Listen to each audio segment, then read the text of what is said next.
ہم یہاں آج جنا ہاؤس میں موجود ہیں. میرے ساتھ سلمان رفیق صاحب, یاسین سول صاحب, میاں نصیر صاحب, ایکس ایم پی ایز خالد قادری صاحب موجود ہیں, اور یہاں ہمارے ساتھ لاہور کینٹونمنٹ بورڈ اور والٹن کینٹونمنٹ بورڈ کے دونوں وائس پریزیڈنٹس اور ہمارے الیکٹڈ کونسلرز بھی آئے ہوئے ہیں. وہ اس وقت جنا ہاؤس کو وزٹ کر رہے ہیں. سچی بات یہ ہے کہ بہت دل خراش یہ واقعہ ہے, بلکہ سانحہ ہے. یہ ایک سانحہ عظیم ہے. اس گھر کی کئی حوالوں سے تاریخی اہمیت ہے. اس کی تاریخی اہمیت کا تعلق بابائے قوم کے ساتھ ہے. آپ کو سب کو یہ بات معلوم ہے کہ ان کی یہاں پہ بہت ساری چیزیں پریزرو کی گئی تھیں. ان کا سونے کا کمرہ, ان کی رائٹنگ ٹیبل, ان کے ہینڈ ریٹن نوٹس, ان کی اچکن, ان کا پیانو اور ان کا مہمان خانہ, ہر چیز یہاں پریزرو تھی. ان ظالموں نے ہر چیز کو جلا کے خاکستر کر دیا. کوئی شرم نہیں کی گئی. مجھے بتائیے, جو لوگ بابائے قوم کی میراث کو معاف کرنے کے لیے تیار نہیں ہیں, اور ان کے یہاں پہ سینئر لوگ موجود تھے, یہ نہیں تھے کہ لونڈے لپاڑے تھے, ان کی ساری لیڈرشپ باہر کھڑی تھی, اندر ان کے ٹکٹ ہولڈرز موجود تھے. سب کو یہ اچھی طریقے سے پتہ ہے کہ یہ جنا ہاؤس ہے, یہاں قائد اعظم کا یہ گھر رہا ہے, یہ کور کمانڈر ہاؤس ہے, اور اس کی اپنی ایک سینکٹٹی ہے. لیکن اس کے تقدس کو اس برے طریقے سے پامال کیا گیا کہ راکھ کے ڈھیر ہے جگہ جگہ پہ, اور کلیجہ منہ کو آتا ہے اس کی حالت دیکھ کے. اور بطور کور کمانڈر ہاؤس مجھے یہ بتائیں کہ جو ہمارے سرحدی محافظ ہیں, ان کے سب سے بڑے افسر کی یہ آفیشیل ریزیڈنس ہے. یہ بات بھی سب کو پتہ ہے. اور ہم ایک سرحدی شہر میں رہتے ہیں. لاہور والوں کو اس کا بڑا تجربہ ہے. آپ ایک ایسے شہر میں رہتے ہیں جو بالکل بارڈر کے اوپر ہے, اور ہم جنگوں کا مزہ چکھ چکے ہیں یہاں پہ. تو آپ ایک اہم ترین فوجی جرنیل کے گھر کو جو حفاظت کرتے ہیں کئی سو کلومیٹر تک بارڈرز کی, آپ اس کے گھر کو اس طرح تاراج کر سکتے ہیں؟ میں نے وہ ویڈیو بھی دیکھی ہے جس میں کور کمانڈر صاحب, ان کا بچہ ٹین ایجر اور ان کی اہلیہ محترمہ کھڑے ہیں, اور بدتمیزی ان کے ساتھ کی جا رہی ہے. یہ کس طرح کے لوگ ہیں مجھے بتائیں. اور میں یہاں کھڑے ہو کر یہ کہنا چاہتا ہوں کہ پوری پولیٹیکل سٹرگل کے دوران ہمارا کئی بار اختلاف ہوا اسٹیبلشمنٹ کے ساتھ, رولنگ اسٹیبلشمنٹ کے ساتھ. ہمیں تو کبھی خیال بھی نہیں آیا کہ جو ہم نے پروٹیسٹ کرنا ہے وہ کسی بھی فوجی تنصیب کے سامنے جا کے کرنا. اندر گھسنے کا تو کوئی سوال ہی نہیں اٹھتا, تصور بھی نہیں کیا. میرے ایم پی ایز میرے ساتھ کھڑے ہیں. مشرف صاحب کے دور میں ہم روز پروٹیسٹ کرتے تھے, لیکن جو کینٹونمنٹ ایریا ہے اس کی سینکٹٹی کو ہم نے کبھی مجروح نہیں ہونے دیا. ایک سولجر نے کہنا ہے کہ آپ یہاں سے نہیں گزریں گے تو ہم وہاں سے گزرے نہیں. سارا کچھ بھگتا ہے ہم نے. انہوں نے تو بیچاروں نے بھگتا ہی کچھ نہیں ہے. لیکن ہم نے جو احتجاج ہے, جو پالیٹکس ہے, اور جو ہمارے محافظ ہیں, اس کے درمیان تمیز رکھی ہے ہمیشہ. اور یہ ہر ایک نے کیا ہے, یہ ہر ایک نے کیا ہے یہاں پہ. اور یہ جن لوگوں کو استعمال کیا گیا ہے, جن نوجوانوں کو ورگلایا گیا ہے, پڑھے لکھے لوگ, کوئی ڈاکٹر ہے, کوئی انجینئر ہے, آپ سوچیں کتنے نفرت کے انجیکشن لگائے گئے ہیں, کتنی نفرت بھری گئی ہوگی ان کے اندر. آپریٹ کوئی کر رہا ہے, استعمال کوئی کر رہا ہے, استعمال کوئی ہو رہا ہے. پتہ نہیں کتنی لیئرز ہیں اس سازش کی جو پتہ لگیں گی. یہ جو آگ لگی ہے یہ کوئی پیٹرول سے تو نہیں لگی ہوئی, یا یہ ماچس کی تیلی سے نہیں لگی ہوئی, یہ تو کیمیکل سے لگی ہوئی آگ ہے. منہ سے بول رہی ہے. یہ کیمیکل کیوں تھے ان کے ہاتھوں میں؟ کس نے دیے؟ کس نے یہ منصوبہ بندی کی؟ ہم نے جیلوں میں گئے, بے گناہ جیلوں میں گئے, ہنستے ہنستے گئے. سال ڈیڑھ سال جتنا ٹائم تھا کاٹا, واپس آ گئے. اس وقت بھی اتنی گرمی تھی, اتنی تکلیف تھی. ملک پر ایک نقاب پوش مارشل لاء لگا ہوا تھا. میں کبھی آپ کو پتہ کہنے سے باز نہیں آتا یہ بات, لیکن ہمیں پتہ تھا کہ کون کیا کر رہا ہے. آپ اپنی مسلح افواج کو امبیرس نہیں کر سکتے. دنیا کی کوئی قوم اپنی فوج کو امبیرس نہیں کرتی. وہ آپ کے لیے جانیں دیتے ہیں, وہ بارڈرز پہ آپ کے لیے آپ کو پروٹیکٹ کرتے ہیں. اور پاکستان کی فوج تو ایک دوہری جنگ لڑ رہی ہے, بارڈرز کے باہر بھی لڑ رہی ہے اور بارڈرز کے اندر بھی لڑ رہی ہے. تو ایک فوج جو جانے دے رہی ہو اور جو حالت جنگ میں ہو, آپ اس کے ساتھ ایسا کیسے کر سکتے ہیں؟ اور کتنا مشکل ہوگا جو دشمن کو 5 گنا طاقتور دشمن کو اپنے سینوں پہ روک کے کھڑے ہیں, ان کو روکنا ان کے لیے کوئی مسئلہ ہوگا؟ لیکن میں یہ سمجھتا ہوں کہ یہ سوچا گیا ہوگا کہ کوئی بے گناہ جو ہے اس کی جان نہ چلی جائے, کسی گناہ گار کی بھی جان نہ چلی جائے. پر اس کا ناجائز فائدہ تو نہیں اٹھایا جا سکتا، اس کو کمزوری تو نہیں سمجھا جانا چاہیے۔ میں خود ایک تھورو بریڈ ڈیموکریٹ ہوں، کسی مارشل لاء کی کبھی حمایت نہیں کی، اور میرے خاندان نے تو تھرو آؤٹ اس کو اپوز کیا ہے۔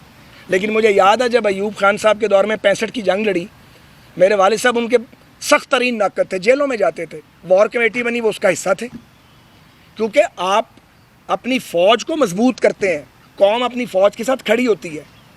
جو لوگ اپنی فوج کو ٹارگٹ کریں ان سے بڑا کوئی بدبخت اور بدقسمت نہیں ہو سکتا۔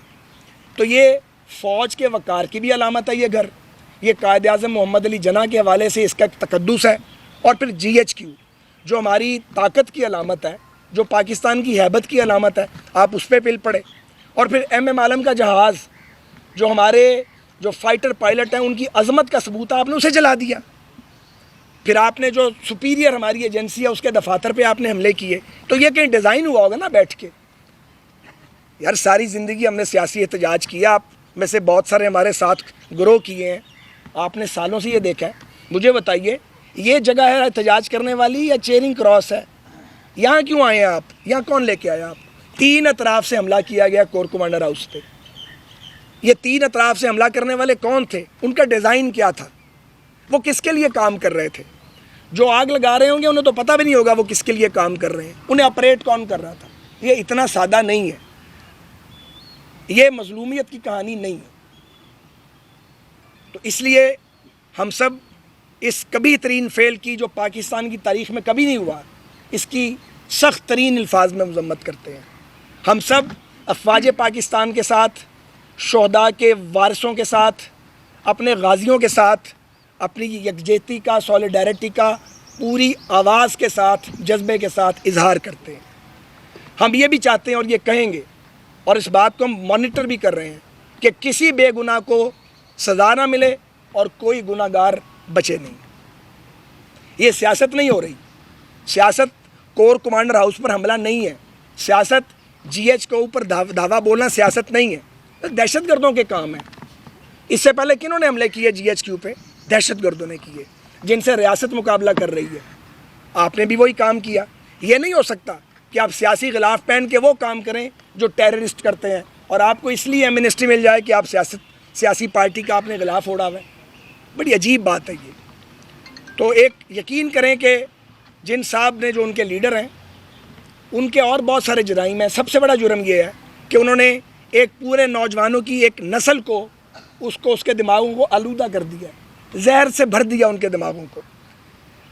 لیڈرشپ کا کام ہے کہ وہ نوجوانوں کو مستقبل کا راستہ دکھائیں، وہ ان کو ٹیکنالوجی کی بات سمجھائیں، وہ انہیں شفافیت کی بات سمجھائیں۔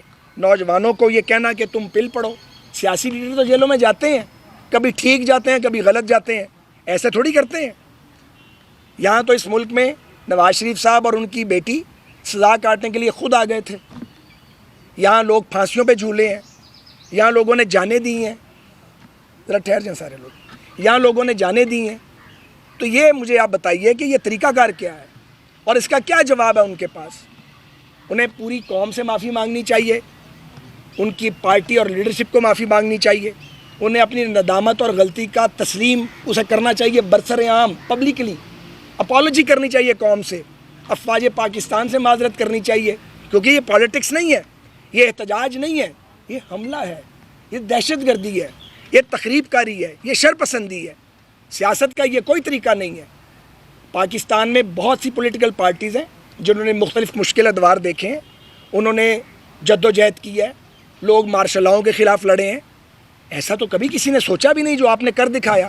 جو کام انڈیا نہیں کر سکا، جو انڈینز کام نہیں کر سکے، وہ کام آپ نے کر دیا۔ جو TTP نہیں کر سکی کامیابی سے، وہ آپ نے کر دکھایا، سیاست کی گارب میں، سیاست کی آڑ میں۔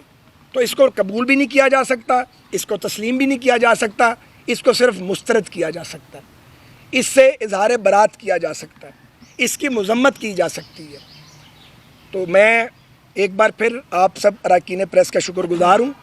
اگر آپ کوئی بات کرنا چاہیں اس حوالے سے تو میں اس کے لیے سر مذاکرات ہوں گے آپ کے عمران خان صاحب نے کمیٹی حکومت کی جانب سے کہ تحریک انصاف پر پابندی لگائی جائے، تو اس کے حوالے سے کوئی بات ہوئی ہے کہ مستقبل قریب میں اس کے اوپر وفاقی حکومت کو ایسا فیصلہ سامنے آ سکتا ہے کہ اس پہ پابندی لگائی جائے؟ پابندی والی بات میرے علم میں تو کوئی نہیں ہے۔ تو جو آپ نے مذاکرات کی بات کی ہے، یہ بڑا اہم سوال ہے.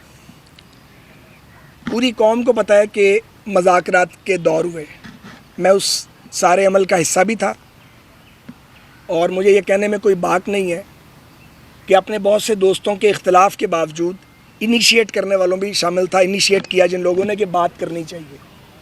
بات کرنے کا کوئی ماحول ہوتا ہے، بات کرنے کا کوئی ایجنڈا ہوتا ہے. جب وقت تھا اور ہم نے بات کی تو ان کی ٹیم جو تھی وہ بھی ریزنیبل بات کر رہی تھی. بات تو طے ہو گئی تھی، بات کیا تھی؟ الیکشن کروانا ہے پورے ملک میں، ایک وقت میں کرانا ہے. وہ تو سب چاہتے ہیں الیکشن ہو، ایک وقت میں ہو، آئین کے مطابق ہو، ٹرانسپیرنٹ ہو. اس پہ تو کوئی اختلاف ہی نہیں ہے. ڈیٹ کا اختلاف تھا، وہ بھی ہم نے تقریباً طے کر لیا تھا.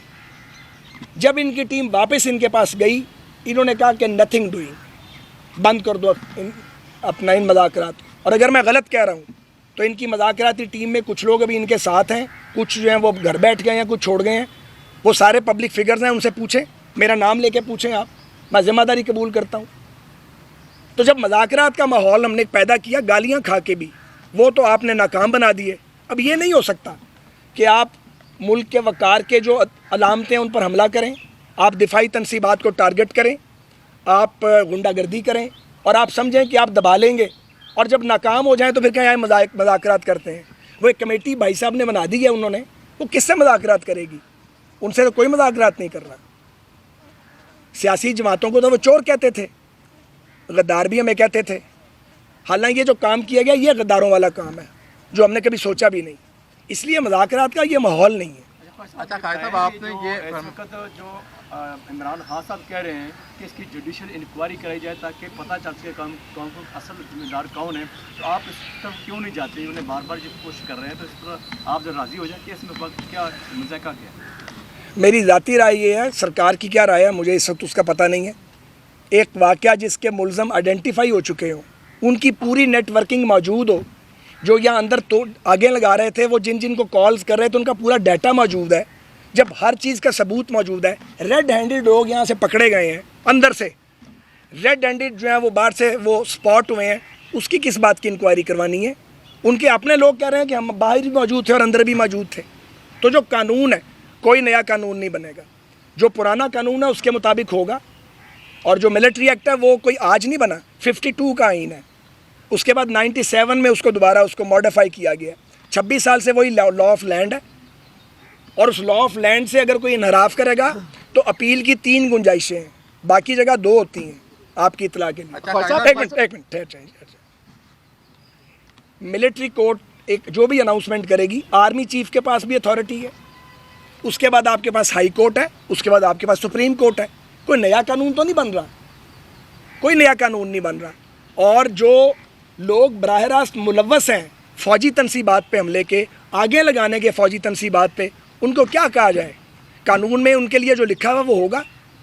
اگر کوئی بے گناہ ہوگا تو قانون کی عدالت سے چھوٹ جائے گا. لیکن یہ نہیں ہو سکتا کہ آپ کو فری جانے دیا جائے کہ آپ کو کوئی کچھ بھی نہیں کہے گا. فوج صاحب یہ بتائیے گا کہ یقیناً یہ قابل مذمت واقعات ہے اور دنیا بھر میں ہماری جگہ ضائع کی ہے، لیکن سول انتظامیہ کہاں تھی جس کا کام تھا اس موت کو روکنا؟ ان کا کون محاسبہ کرے گا کہ جن نے کسی نے ان کو روکا تک نہیں، جن کی رسپانسبلٹی ذمہ داری تھی ان سے کون پوچھے گا؟ میں مرکزی حکومت کا نمائندہ ہوں، پنجاب میں ایک کیئر ٹیکر گورنمنٹ ہے. ایز اے سیاستدان خواجہ صاحب یہ فرمائیے گا کہ یہ ایک سانحہ تھا، آرمی تنصیبات پر حملہ کرنا، جناح کا ہاؤس تو جل گیا، اب جناح کے پاکستان کو بچانے کے لیے کیا سیاستدانوں کو تمام مکاتب فکر کو اکٹھا نہیں ہونا چاہیے؟ کیا کہیں گے اس بارے میں؟ آپ سب جانتے ہیں کہ میں بات چیت والا آدمی ہوں. بہت لڑائی لڑی ہے زندگی میں، اور جوانی میں بہت لڑائی ہو چکی ہے، اس لیے میں لڑتا نہیں ہوں، چیزیں جوڑنے کی بات کرتا ہوں. لیکن میں پھر کہوں گا بات چیت کا ایک ماحول ہوتا ہے. جب ہم یہ کہہ رہے تھے کہ اگر آپ بات چیت نہیں کریں گے تو منزل کھو دیں گے، جب ہم یہ کہہ رہے تھے کہ آپ بات چیت نہیں کریں گے تو الیکشن یہ نہ ہو، نظر ہی نہ آئے، یہ کہہ رہے تھے نا، کوئی منہ پہ نقاب ڈال کے تو باتیں نہیں کر رہے تھے.